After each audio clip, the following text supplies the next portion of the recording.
여러분 안녕하세요. 내가 본 미술관 루브르 성화의 저자 진병철입니다. 오늘 그 37번째 해설 시간에 소개드릴 작품은 세로디네의 신학자들 사이에 있는 그리스도입니다. 작품 신학자들 가운데 있는 그리스도는 1625년경 캔버스의 유화로 그린 것으로 신약성경 누가복음을 배경으로 하지요. 이 그림은 12살 어린이 예수가 성전에서 신학자들 사이에 앉아 그들에게 듣기도 하고 묻기도 하는 장면인데요. 구약성경 출애굽기와 신명기에 의하면 모든 유대인 남자는 1년에 3차례, 즉 유월절, 오순절, 초목절에 성전에 가서 절기를 지켜야 했는데 예수님 당시에는 예루살렘 밖에 흩어져 사는 유대인이 1년에 한 번 정도 유월절 절기를 지키러 왔다고 하지요. 유대인 소녀는 13살이 되었을 때 성인식을 하며 그때 바르 미츠바, 즉 율법의 아들 Son of the Commandments로 불리우고 회당의 회원이 되어 사회 구성원으로서 책임이 있는 존재가 되는데요. 13살이 되기 1, 2년 전에 예비로 성전에 미리 갈 수가 있으며 바로 예수님이 그렇게 하신 것으로 보이지요. 요셉과 마리아는 유월절 절기를 마치고 돌아갔는데요. 당시 도로 곳곳에는 강도들의 위험이 있어서 무리를 지어 움직이다가 하루길을 간 후 모여서 헤아려 보니 아들 예수가 보이지 않았고 아직 예루살렘에 있을 것으로 생각하고 부랴부랴 찾아온 것이지요.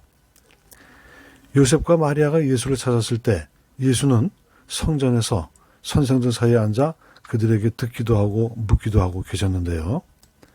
묻고 답하는 것은 유대인들의 좋은 교육 방법이지요.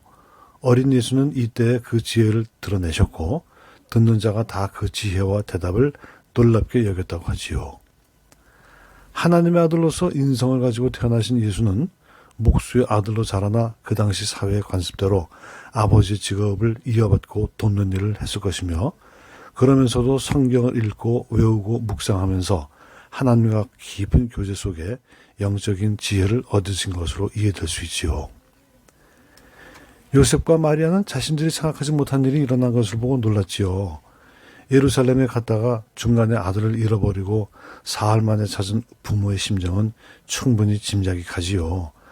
반갑기도 하고 속상하기도 한 마리아는 인간적인 불안한 마음을 가지고 어린 예수에게 네 아버지와 내가 근심하여 너를 찾아노라 하며 책망이 섞인 말을 하는데요.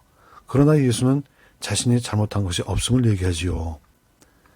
내가 아버지 집에 있어야 하는 것이 당연한 일이 아니냐고요. 어린 예수는 이미 하나님을 내 아버지라고 하시죠. 아버지와 독특한 관계가 있기에 성전에 있는 것이 당연한 일이며 또한 하나님의 계획을 성취하기 위하여 자신의 길을 가야 한다는 사명에 대해서 말씀하신 것으로 이해가 될 수 있지요. 어린이 예수는 요셉과 마리아와 함께 나사렛에 돌아오지요. 그리고 순종하네요. 하나님 뜻에 따라 부모에게 순종하는데 이는 약속에 있는 첫 계명을 따른 것이지요. 신약성경 에베소서 6장 2절에 내 아버지와 어머니를 공경하라. 이것은 약속에 있는 첫 계명이니.